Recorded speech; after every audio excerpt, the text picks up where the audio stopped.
Tudo bem, doutora? Oi, tudo ótimo, Léo. Que maravilha. Nós estamos em time zone diferente, né? Você está em Chicago, né? 5:30 da Uhum, tarde aí, certo? exato. Maravilha. Muito obrigado por tirar esse tempinho na sua sexta-feira, pré-final de semana aí, para falar comigo, com todo o pessoal do Revalida. Fico muito grato de coração.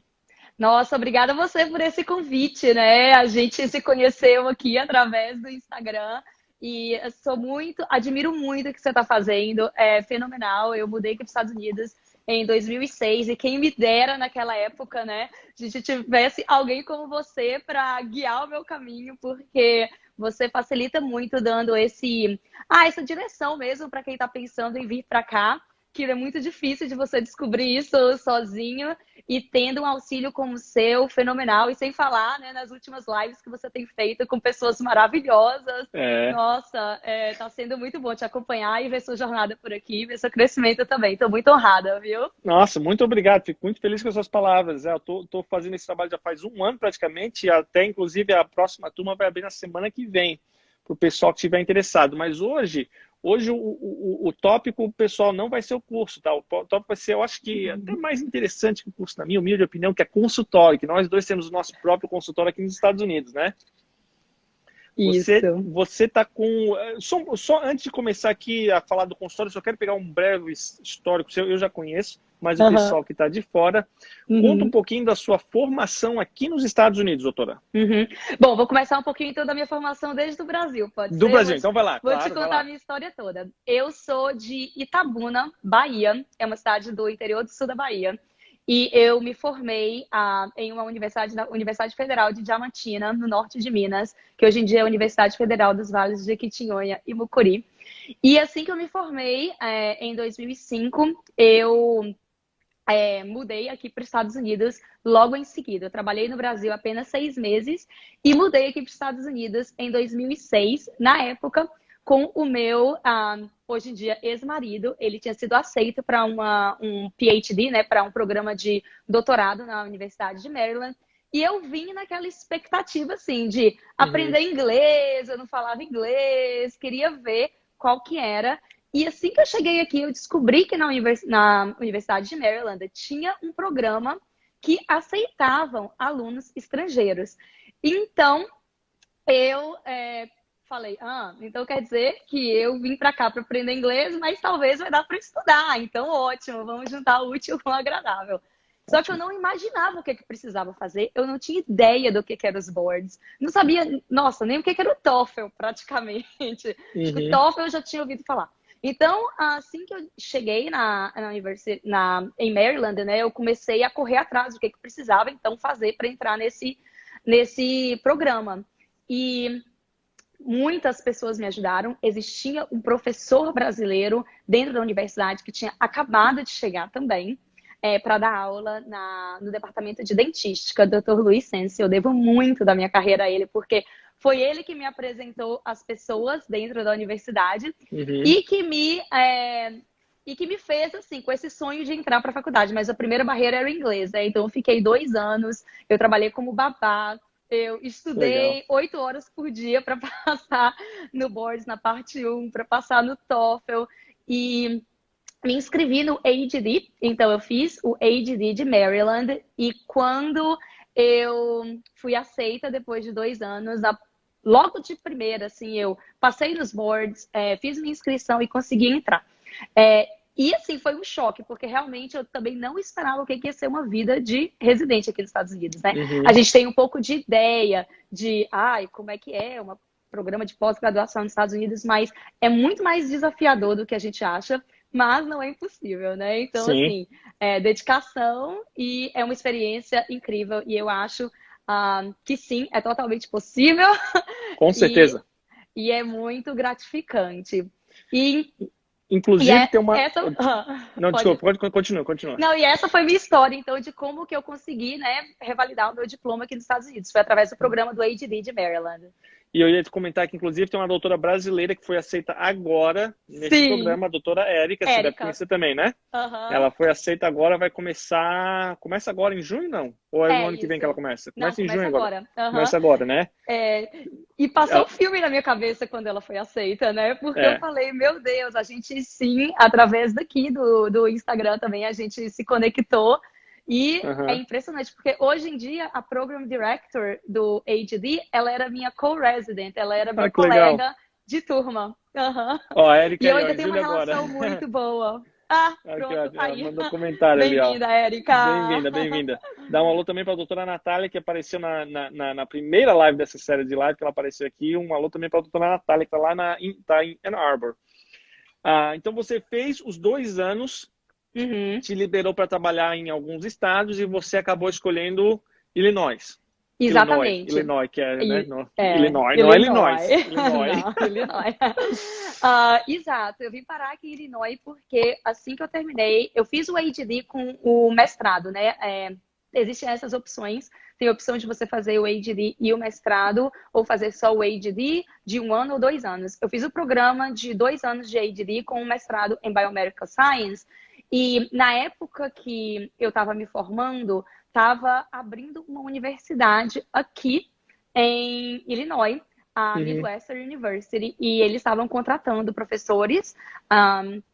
E aí eu me inscrevi em uma das vagas e o meu ex-marido também, e nós dois fomos aceitos para dar aula Legal. aqui. Então, como eu já tinha o diploma, né, Uhum. que me permitia trabalhar aqui em Illinois, eu juntei o útil com o agradável, porque eu sempre gostei da área acadêmica, mas eu não queria seguir uma carreira full time o tempo todo em área acadêmica. Eu sempre Sim. gostei muito do contato com o paciente, então eu queria clinicar. E aí, anos depois, eu me vi nesse dilema, né, de ter que realmente escolher se eu queria deixar, se eu deixaria a área acadêmica para me dedicar completamente ao meu consultório, Uhum. porque conciliar os dois já não estava dando. E foi aí quando surgiu o meu primeiro consultório, o Blooming Smiles Dental Studio. Tá, e esse consultório, foi em que ano que surgiu esse consultório? Faz 7 anos, em Faz 7 anos. 2013. Uhum. Tá, então vamos voltar um flashback agora. Como é que foi a procura por um local para montar o Uhum. consultório? Porque é uma decisão difícil, né? Não é que a gente está na cidade que a gente mora, que nasceu, que conhece tudo. Está numa cidade completamente diferente, num país diferente. Como é que você fez a procura por um local para montar o consultório? Ai, olha, eu vou dar um oi aqui. Eu tenho vários colegas de Vai para turma da vontade. faculdade de Diamantina.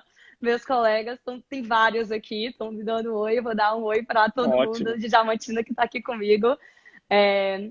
E vou contar para você, então, que na verdade eu acho que é muito interessante você, como recém-formado ou recém-chegado em uma cidade nova, talvez ter experiência de trabalhar como associate, né? Você tentar entrar em um consultório já existente, justamente para dar uma sentida na área, na população, nos Uhum, pacientes, se é o tipo de clínica que você quer trabalhar e a área que você quer uhum, trabalhar. Então, eu fiz isso. Na verdade, eu trabalhei, além da faculdade, em 2 outras clínicas. Uma clínica bem popular, onde eu tinha um volume de paciente muito grande, o que me ajudou muito a entender como que era o modelo de atendimento de várias cadeiras aqui nos sim, Estados Unidos. Essa clínica, eu trabalhava com 6 cadeiras, porque era uma clínica que a gente bastante. via muita criança, era muito pesado. E tive a oportunidade de trabalhar em uma outra clínica, que era um modelo completamente diferente, que era uma clínica privada, onde eu tinha menos pacientes. Então, Uhum, eu fiz esse mix de ter 3 experiências bem diversas de trabalho. E isso me ajudou em uma das áreas, que era essa clínica popular, que eu acabei trabalhando, perceber que era uma área que tinha uma demanda muito de dentistas que falassem outras línguas. Nesse caso, o principal lá era o espanhol. Então, eu gostei muito em poder servir o paciente hispano, paciente que falava espanhol, e eu resolvi limitar um pouco a minha procura a essa área. Tô com um facho de luz aqui, né? O sol aqui em Chicago não, tá hoje tranquilo, é tá que tá normal aqui. beleza. Então, o que que aconteceu? Quando eu entrei nessa de procurar um consultório, eu acho que a primeira coisa que você tem que fazer é você estar trabalhando com as empresas para te guiar, né? Então, existem empresas que fazem estudos demográficos e eu contratei uma empresa para fazer esse levantamento para os meus 2 consultórios. Tanto para o consultório agora daqui de Chicago, que eu abri em janeiro, quanto naquela época o consultório de Bloomingdale em 2013. Interessante que você falou desse levantamento demográfico. Eu acho que é uma coisa que a gente nunca nem ouviu falar disso no Brasil, né? Nunca ouvi ninguém falando a respeito disso. Para o pessoal que não conhece muito a respeito, o que acontece? Tem as empresas que são especializadas em estudar a região para você, para o seu business. No caso, o consultório odontológico. Eu acabei que eu não fiz esse levantamento demográfico, mas é porque a minha esposa já tinha trabalhado nessa cidade, como a doutora Gabriela falou, é bom conhecer o local e tudo mais. Minha esposa já tinha trabalhado nessa cidade, já tinha trabalhado na região que a gente queria abrir o consultório, e eu fui para Richmond, eu fiz a minha graduação lá, em odonto, e quando eu voltei não tinha aberto um consultório de ortodontia na região que a gente tinha interesse. Fenomenal. É lá. Eu tenho uma história engraçada para te contar que eu nunca te contei. Eu fiz o meu board meu último, né, o final prático, na VCU. Na VCU, onde eu me formei. Onde você se formou. Mundo pequeno. Exato. Não é muito longe de Maryland, né? Pertinho, não. Dá umas 2 horas e meia. Isso. E eu tive que levar o paciente até lá, porque meus pacientes eram de Maryland, mas é super interessante, eu nunca te contei isso. Não. Deu certo. Deu. Então, para procurar consultório, eu também recomendo que a doutora falou a respeito de contratar uma empresa para fazer a questão demográfica. Eu acho que ajuda muito. Agora, achou o local, ou não o local físico, mas a região que você quer montar. O pessoal queria saber quanto tempo demorou para montar o seu consultório. Se você contar a partir do momento que você encontrou o lugar, até o momento que você abriu as portas, foram 11 meses. É quase um ano. 11 meses. Quase um ano. Porque tudo começa, como eu te falei, em delimitar a área que você quer trabalhar. Sim. Né? Aqui em Chicago foi um pouco mais difícil, demorou um pouco mais, porque Chicago já é uma cidade que é super saturada para odontologia. Então, eu tive bastante dificuldade de encontrar um lugar. A primeira dificuldade que eu tive foi de delimitar qual bairro que eu gostaria de trabalhar. E um bairro que tinha bastante meu perfil e que serviria, que estaria numa área boa, que daria para optimizar o fluxo também dos meus pacientes de Bloomingdale, que fica a 45 minutos de Chicago. Não muito longe. Então, quando eu delimitei o bairro, a gente tem que aí começar a procurar os espaços, né? Procurar, então, ver o que tem disponível aí nessas áreas. E a partir do momento que você encontra ali 3, 4 espaços, é quando você começa a enviar cartas para os donos dos espaços com a sua intenção de fazer o aluguel. Ou, né, no caso de comprar, no meu caso, eu optei por fazer um aluguel dos espaços. E então, desde este momento de mandar as cartas até você ver qual que vai dar certo, qual que vai para frente, foi realmente um ano. Eu encontrei o meu espaço de Chicago no final de fevereiro, comecinho de março. E aí veio a pandemia. E aí eu entrei naquele dilema. Vai ou não vai? Vai ou não vai? Porque eu já estava procurando os lugares há algum tempo e eu não tinha encontrado assim, nada que eu tinha gostado. Quando eu encontrei esse espaço, que é hoje em dia onde meu consultório está, assim que eu entrei no espaço, eu me apaixonei pelo espaço. Eu brinco que eu... É esquina, não? Ele é uma esquina. Na verdade, ele não é uma esquina clássica. Ele tem posto de gasolina e aí, que é completamente aberto na esquina, em uma interseção bem busy. E aí o prédio é o consultório que fica, então, numa esquina entre o posto. Não, isso é ótimo. O meu foi mais ou menos o mesmo tempo. Eu me formei em maio.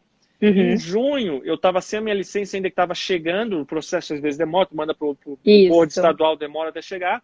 Aí eu comecei a dar uma volta na região E eu passei por um lugar que era assim, mato, mato, mato, mato, mato. De repente chegou um mall, que eles têm aqui, né? Muitos malls. Eu Uhum. olhei assim, isso vai dar coisa. Isso vai dar coisa. Aí eu continuei andando em volta e tudo mais. Peguei o contato, entrei em contato com eles. E a mulher já estava doida para alugar. Já deu para sentir. Ótimo. E na frente desse que eu acabei pegando, tinha um outro espaço que estavam construindo um Publix, que eu acho que tem em Chicago também. Publix, não. Não, não. Publix é um mercado É, famoso aqui da região. super, Tinha um aham. Publix, então a gente olhou assim, ó, se tem Publix, tem demanda. Tem Tem movimento. demanda. O pessoal diz que o Publix, Target, essas empresas fazem Uhum. o Demographic Study, se tu seguir eles, tu está bem. Aham. Então a gente viu que ia dar certo ali na região, isso foi em junho. Isso foi em Uhum. junho. Já botamos a Letter of Intent, a carta lá para o Uhum. pessoal. Em agosto do ano seguinte nós começamos. Então nós achamos um espaço em junho, acho que em julho foi a carta, então demorou uns 13 meses. Uhum. Agora, o meu tempo de construção foram 4. Comecei a Isso. construir, ganhei os permits em abril Uhum. e abrimos em agosto. Como é que foi o seu tempo de construção dos Exatamente a mesma. Exatamente a mesma Exatamente mesmo? coisa. Foram 4 meses. Uhum. E o que você teve que procurar para dar uma noção para o pessoal no Brasil? Além do pessoal que ia fazer a construção, que galera mais, que empresas que você teve que procurar para fazer essa logística inteira acontecer? Uhum. Eu acho assim que você tem que realmente ter um time de pessoas especializadas para te ajudar. Então, o meu começando do realtor, começando do corretor para encontrar o espaço, ele é um corretor especializado em procura para consultórios odontológicos e médicos. Uhum. A partir daí, né, você tem que ter um bom advogado que conheça de contratos de aluguel Sim. para espaços de odonto, porque existem muitas nuances em um contrato, né, de aluguel, principalmente porque é um contrato que a gente faz de um aluguel de 10 anos. Então, você tem que ter cláusulas muito bem definidas de, por exemplo, catástrofe, né? E se o dentista morrer, quem é que vai ficar com o espaço? Coisas assim que você não, absurdas que você não consegue pensar, mas que você tem que ter um advogado que já tem experiência suficiente para pensar e discutir essas coisas com você. Hoje em dia, eu acredito que o fundamental para o meu segundo consultório foi trabalhar com uma empresa de arquitetura separada da empresa da construtora. O meu primeiro consultório em Bloomingdale, eu fiz o que eles chamam assim de combo, né? Você contrata uma empresa que tem todos os serviços dentro dela. Ou seja, eles ofereciam o serviço de arquitetura, de design e da construção. Para o meu segundo consultório, foi a melhor escolha, eu recomendo fazer desse jeito, é você separar isso. Por quê? Quando você contrata uma empresa de arquitetura para fazer o layout e o design, essa empresa ela vai estabelecer exatamente a maneira que as coisas vão ser feitas e a construtora vai apenas seguir e executar. Sim. Quando a construtora tem a empresa de arquitetura, eu acho que rola um pouco de conflito ali de tentar optimizar o ganho e talvez você acabe pagando um pouco mais. No meu consultório de Bloomingdale, eu tenho 100% de certeza que eu paguei muito mais do que o valor certo pela falta de experiência. E deixa eu te perguntar isso. No meu caso, eu não contratei uma empresa de arquitetura. Mas a construtora também não fez o projeto para mim. Quem fez o projeto foi a Henry Schein. Foi assim, não foi assim o teu, então? Não foi assim. E teoricamente eles não cobraram a mais, porque eles tiverem as coisas. Sim.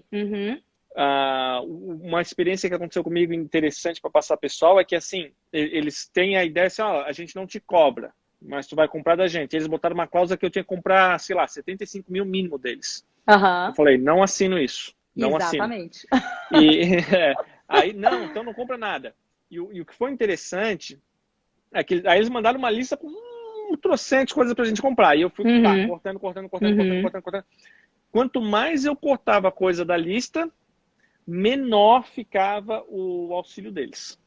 Basicamente foi assim. Tava nítido. Exato. Cortei a panorâmica deles, que a panorâmica eles botaram era 60, 70 mil dólares. Não gostou, cortei isso. Quanto mais coisa eu cortava, menos eles ajudavam. Então, assim, eles vão ganhar o dinheiro deles, não estão fazendo nada de graça. Não Não. estão fazendo nada de E graça. tem um conflito de interesse, entendeu? Total. Porque, então, isso foi o que aconteceu comigo no meu primeiro consultório. E foi assim, eu lembro que eu fiquei. Quando eu comecei a estudar essa parte de arquitetura, eu fiz uns cursos de design de floor plan, de design de consultório odontológico, como Uhum. otimizar o espaço. E quando eu comecei a ver as ideias e o que tinha, como que poderia ser feita uma construção de uma maneira mais eficaz, sem perder o estilo moderno que eu tenho e que eu acredito que você também tem, que seu consultório é maravilhoso. Minha esposa que fez, eu Aí, não tá meti vendo? o dedo, foi ela que fez. Então, crédito a ela. É. Mas que é um estilo mais moderno e você começa a ver que existem maneiras de você diminuir o custo da construção e conseguir dar a mesma experiência para o paciente é fenomenal.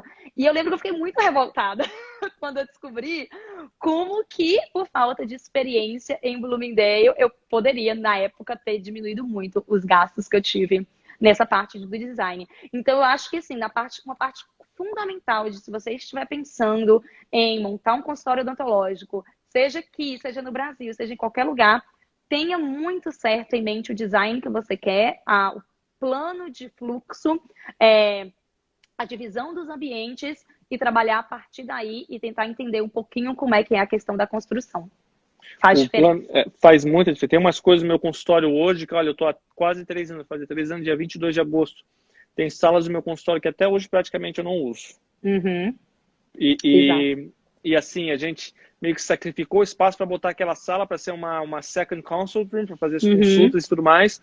Só que acabou com uma sala muito pequena e a gente uhum. não fica confortável para lá. Até hoje está uma sala que estão os livros que eu escrevi capítulo lá só de amostra, não usei ainda. Então, são coisas que fazem sim a diferença. Uhum, E o pessoal fez uma pergunta aqui, eu quero saber como é que aconteceu contigo, depois eu conto a minha experiência. uhum. Financiamento de consultório, como é que funciona essa parte aí? Essa, de novo, né? Aquele tal negócio, né? Vamos negociar. Quem dá mais, quem dá menos. É. Dá muito trabalho.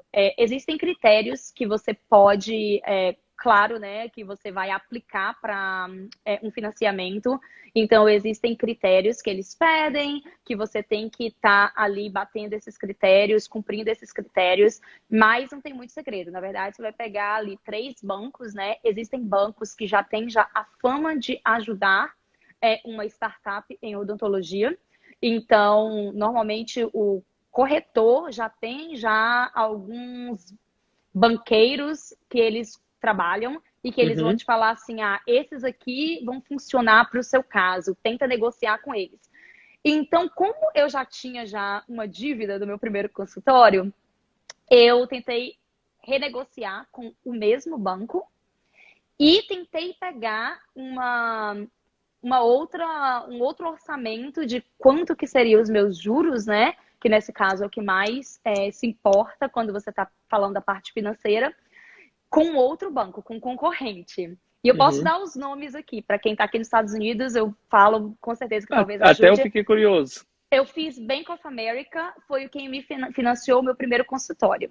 E Uhum, aí eu tentei, né, fazer um jogo de comparação ali dos juros com o Wells Fargo, que são os 2 bancos que são tradicionalmente, assim, investidores em startup de odonto.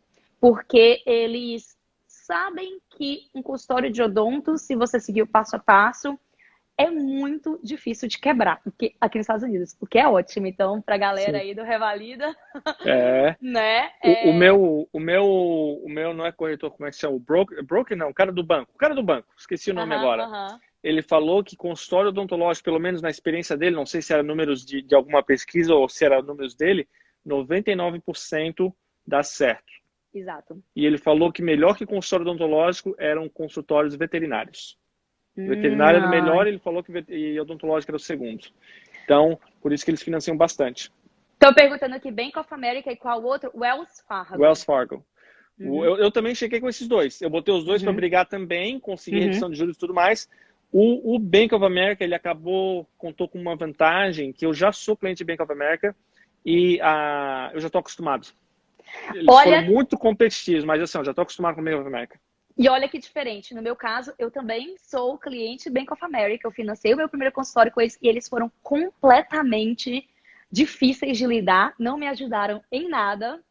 E o pessoal do Wells Fargo tava completamente assim, louco para comprar a dívida que eu tinha com o Bank of America e renegociar e me dar um empréstimo para o banco novo. Então eu acabei trocando no meio do Trocou pro Wells Fargo? pro Wells Fargo. E uma outra nuance que eu dei, aí essa parte aí eu acho assim que essa pandemia foi uma tristeza, né? A gente assim, inegável que trouxe muito sofrimento.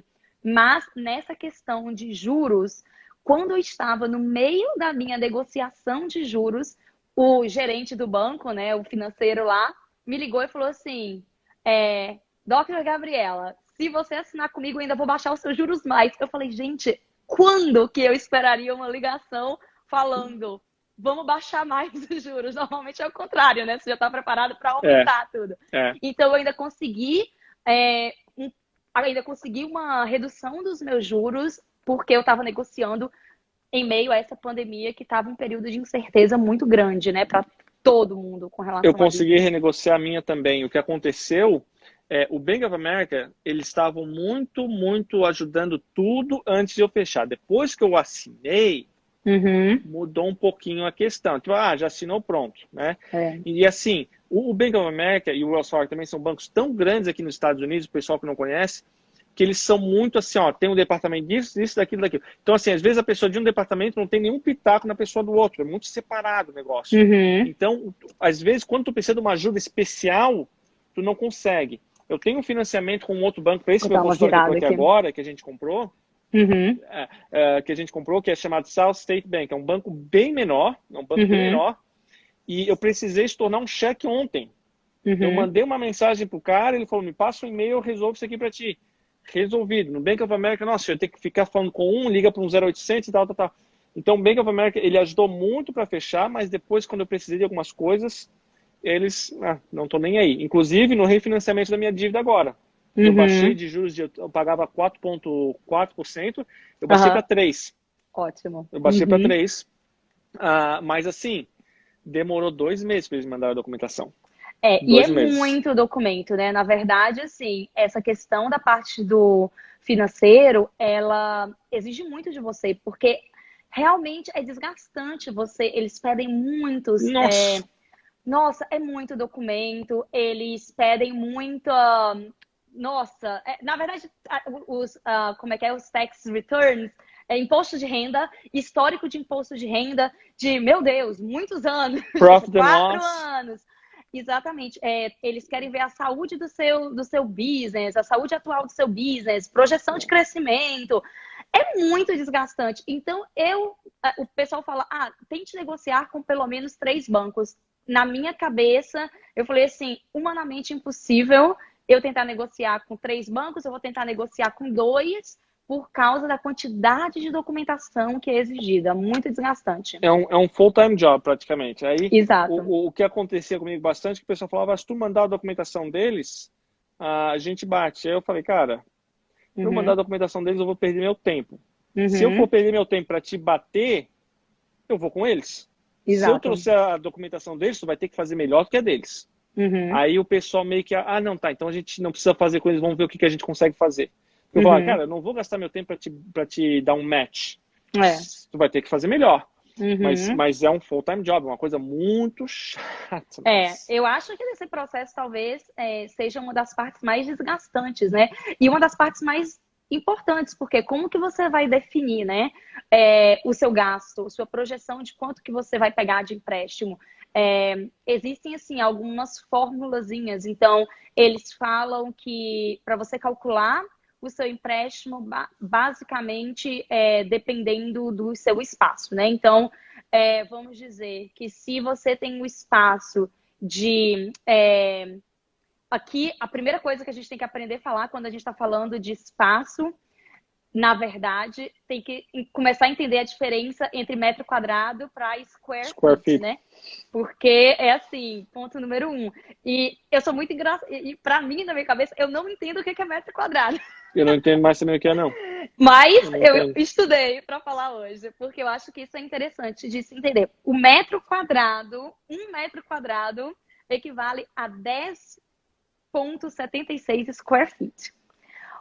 E a negociação de preço, então, você tem que, normalmente, para se construir um consultório odontológico, o preço varia de $125 a $175 por square feet. E é mais ou menos aí essa base que você vai tentar descobrir, ok, quanto que eu vou financiar. Mas uma regra que eles falam, e isso é mais aqui para o estado de Illinois, porque isso muda para cada estado, né? Cada estado aqui nos Estados Unidos, o preço de imóvel varia muito e é muito diferente.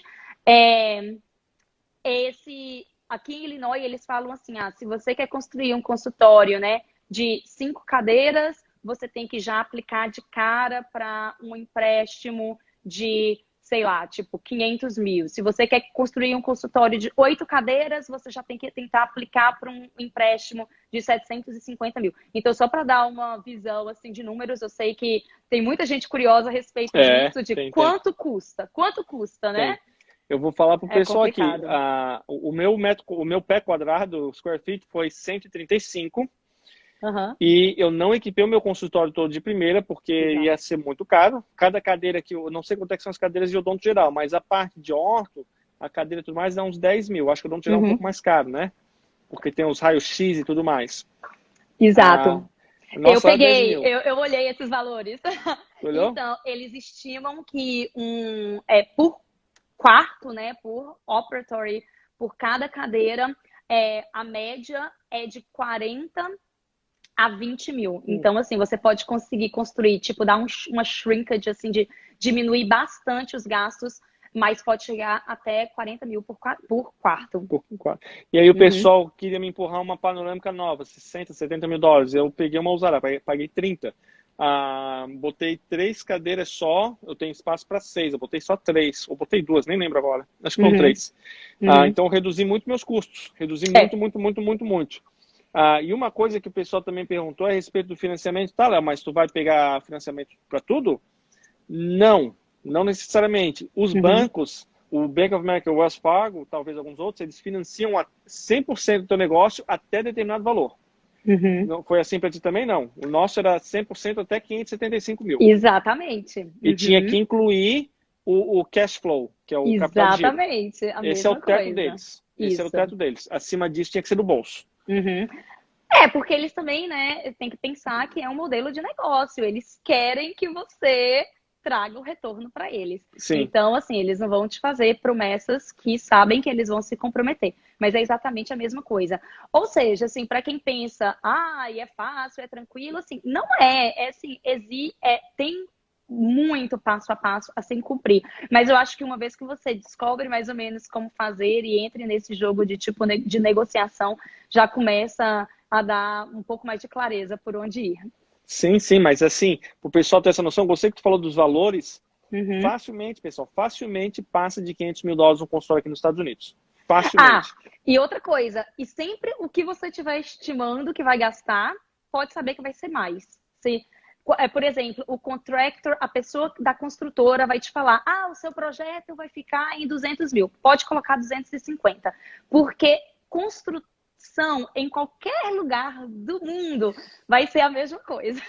Vai começar, aí vai descobrir, não, esse cano aqui precisa trocar. Não, essa fiação aqui não tá boa. E aí vai aumentando o gasto, aumentando o gasto.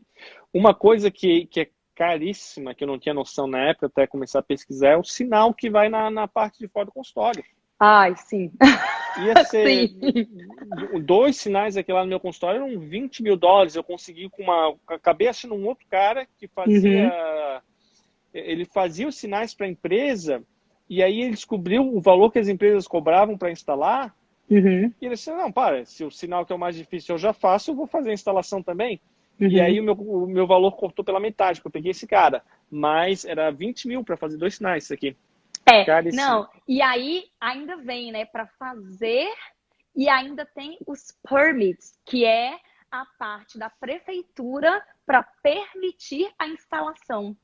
Então, assim, e isso é tudo custo extra. Custos que a gente não sabe que vai ter que Não tem pagar. noção. Sinceramente, a gente não sabe até começar.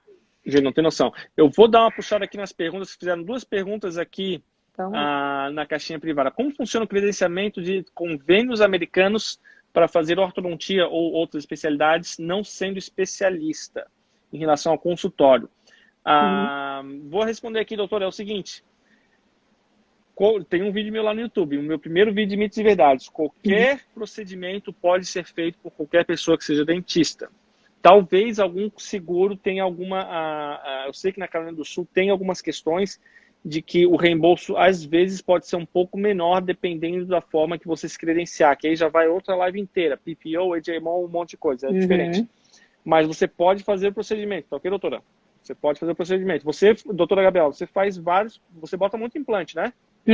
Faço bastante cirurgia. Você tá respondido aí, ó, pessoal. Faz bastante cirurgia com ADD. Com ADD. Outra pergunta que apareceu na caixinha aqui. Quanto fica o valor médio para abrir o consultório? Vai depender do tamanho que nós estamos falando. O meu foi $135 por square feet, sem contar equipamento. Exato. Sem contar equipamento. Então, faz as contas aí, o tamanho do consultório, você vai ter uma noção. Então, você está com o seu segundo consultório. Como é que foi a questão, essa pergunta aqui eu gostei bastante, como é que foi a questão da divulgação do seu consultório? Como é que você fez o marketing do seu consultório? Assim, o meu segundo consultório é um caso um pouco atípico, né? Porque, na verdade, o meu primeiro consultório estava crescendo, meu primeiro consultório estava em expansão, está em expansão, graças a Deus. E eu já estava tendo uma certa limitação de espaço físico, então eu precisava mesmo ter uma segunda opção para tirar um pouco do fluxo de paciente de dentro desse consultório. Então, a divulgação, eu acho que vale mais a pena a gente falar da divulgação do primeiro consultório, mas vou dar uma pincelada também no como está sendo a divulgação hoje em dia, porque de 7 anos desde que eu abri para hoje em dia, muita coisa mudou. Sim. E a divulgação também alterou um pouco com essa questão, né, de internet. Então, quando eu abri o meu consultório pela primeira vez, eu fiz toda a divulgação tradicional, né? Entrei para a Câmara de Comércio da cidade. Eu também. Fui na escola, deixei panfleto em todos os business. Eu ia lá com uma caixinha de bolinho e falava assim, estou abrindo consultório. Se você quiser, venha vir me conhecer, meu cartãozinho, escova de dente. Então, foi aquele tipo, cara a cara. Sim. E mandei e mandei cartão postal, que não teve retorno quase nenhum. O que mais me ajudou nesse consultório a Câmara de Comércio me ajudou bastante, porque eu lancei o especial na época de clareamento e de exame de consulta, raio-x e limpeza. Fiz um especial e aí eles divulgaram, consultório abrindo, e eles têm esse especial. Então isso me ajudou. Mas não tem segredo. O que ajuda mesmo é o boca a boca. E a minha segunda paciente, que foi, eu devo o meu consultório os primeiros meses a ela. A segunda paciente que foi no meu consultório, ela era uma paciente que falava espanhol. E ela ficou, assim, impressionada de poder estar sendo atendida por uma pessoa que falava portunhol, porque o meu espanhol tá longe de ser fluente. Mas ela ficou super encantada com isso. E ela saiu do meu consultório falando assim, eu trabalho numa fábrica de comida e eu vou pegar uns cartões seus e vou distribuir na minha fábrica. E aí, eu sei que ela levou 20 cartões e ela deixou na mesa, na bancada dos trabalhadores da fábrica. E dessa uma paciente, eu tive 20 pacientes na mesma fábrica que já tinha seguro odontológico, que não usava, porque não sabiam onde ir. Então, é o boca a boca. Que maravilha. Eu acabo pegando muitos brasileiros aqui por causa disso. O pessoal dirige de muitos lugares para me ver, porque eu falo português. Ajuda muito. Eu gostei dessa parte. Eu me juntei na Câmara de Comércio também, mas eu não fui ativo. Na verdade, quem se juntou foi minha esposa, com o nome do nosso consultório, mas a gente acabou não sendo muito ativo. Uhum. que foi uma falha nossa. Mas nós participamos também de eventos, eventos na região e tudo mais, participamos disso aí. Só que uma sacada do nosso consultório é que a gente escolheu ele numa região de muito tráfego de pedestre. Perfeito. Então, nós, toda paciente que liga pra gente, ó, essa semana é do business, hein, pessoal? Falei pra vocês que eu falo de business essa semana. Business. Paciente liga pro nosso consultório, a primeira pergunta que a funcionária tem que fazer é como que você ouviu a nosso respeito? E o fator número um, como as pessoas ouviram a nosso respeito, é porque elas estavam andando na região. Ótimo. Nosso consultório, ele é num mall que tem um cinema, que agora, infelizmente, está fechado por causa do corona. Mas toda semana, milhares de pessoas passam lá, vêm o consultório e ligam. Número um que traz gente para o nosso consultório. Exato. Walking by. E essa é meu segundo consultório é exatamente desse jeito. Foi assim? Então, o meu primeiro consultório, a localização não é boa. Ele é dentro de um mall, mas é um mall um pouco mais escondido. Então, assim, tem um tráfego de pedestre? Tem, mas não tanto. E aí, a outra questão de tipo, como que você divulga? Você vai pedir, hoje em dia, né, o valor das reviews é muito alto. Então, hoje em dia, a questão da divulgação mudou um pouco. Acho que você tem que investir mais em uma divulgação mais online. Então, eu faço bastante o Google AdWords, eu faço bastante propaganda no Facebook. São os meus únicos, hoje em dia, targets de marketing.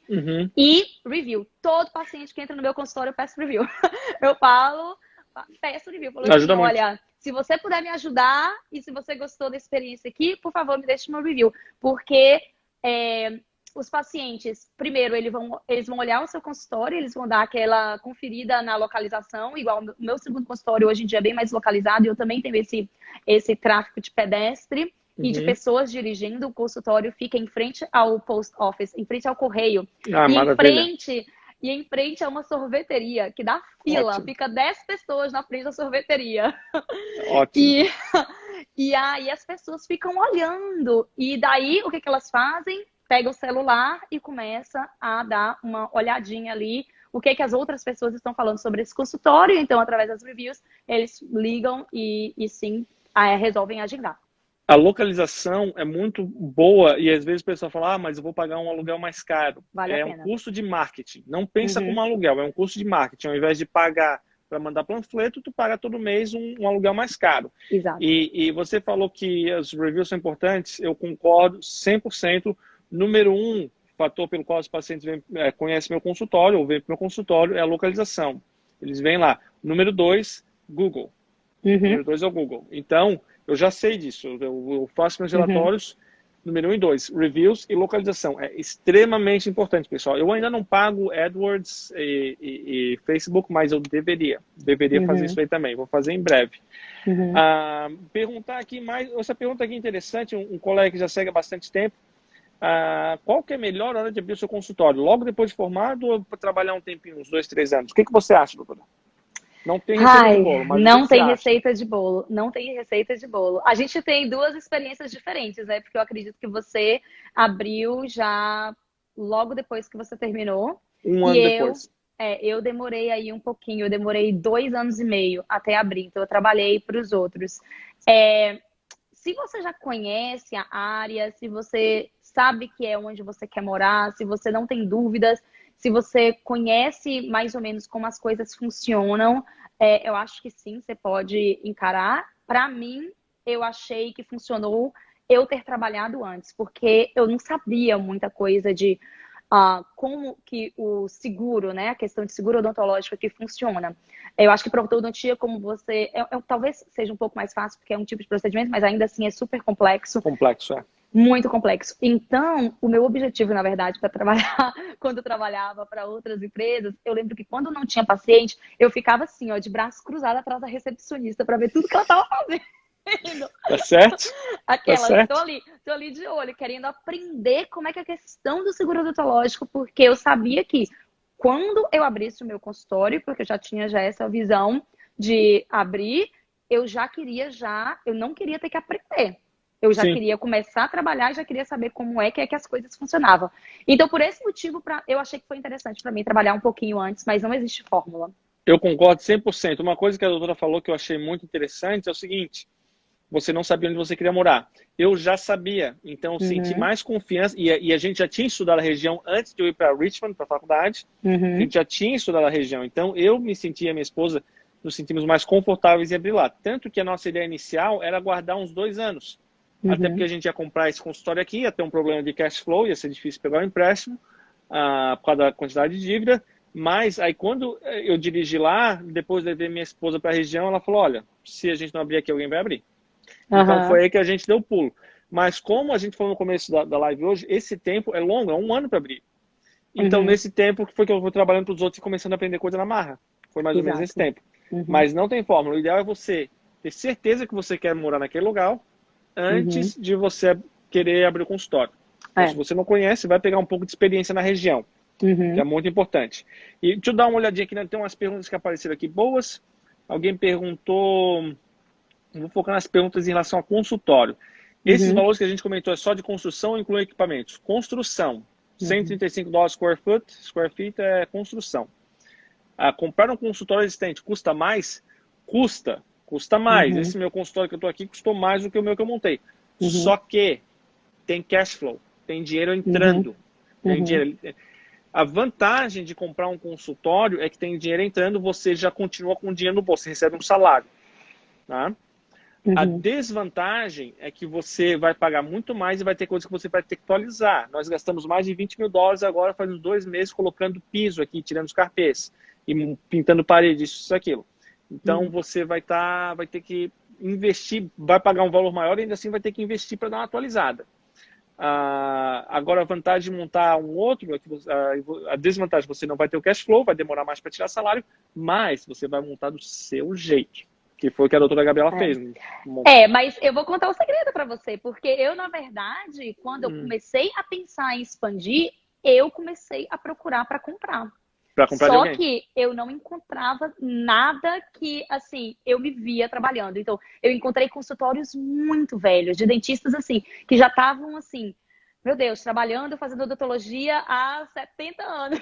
Então... sem atualizar o consultório. Então, quando eu comecei a pesar entre comprar um consultório, ter que reformar o consultório novo e, de novo, começar do zero, que eu já tinha experiência, eu já tinha começado um consultório do zero, falei, não, eu prefiro montar do meu jeito.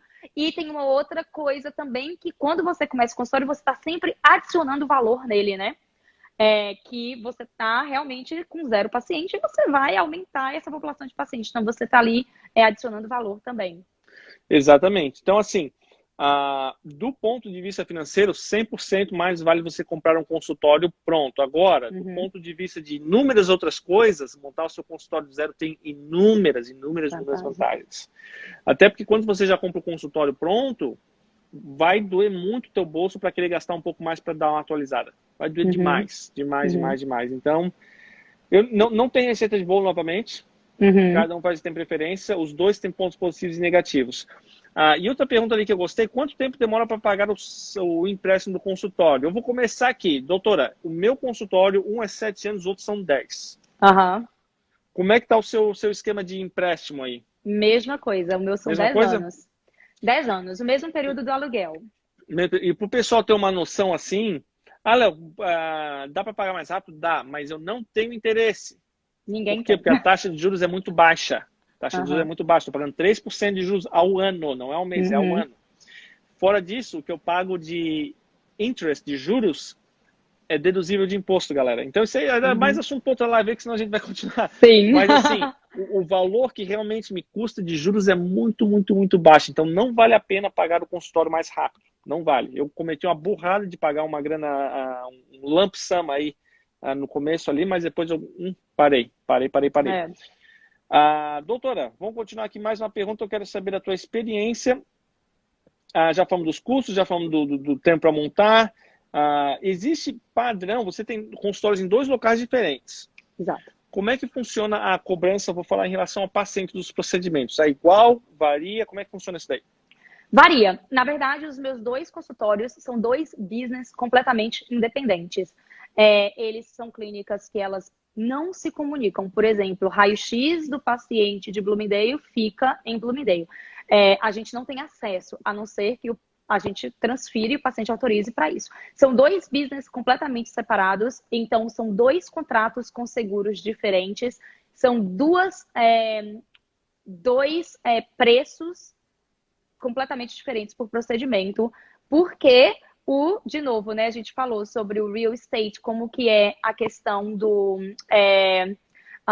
valor imobiliário. Em Chicago é um valor muito mais alto do que em Bloomingdale, que é uma cidade do interior. Então, as taxes, né, aqui são diferentes também, no caso, dependendo do zip code. Então, existem uma nuance aí de várias variantes que justifiquem isso, os preços são diferentes. A tabela de preço do seguro é diferente.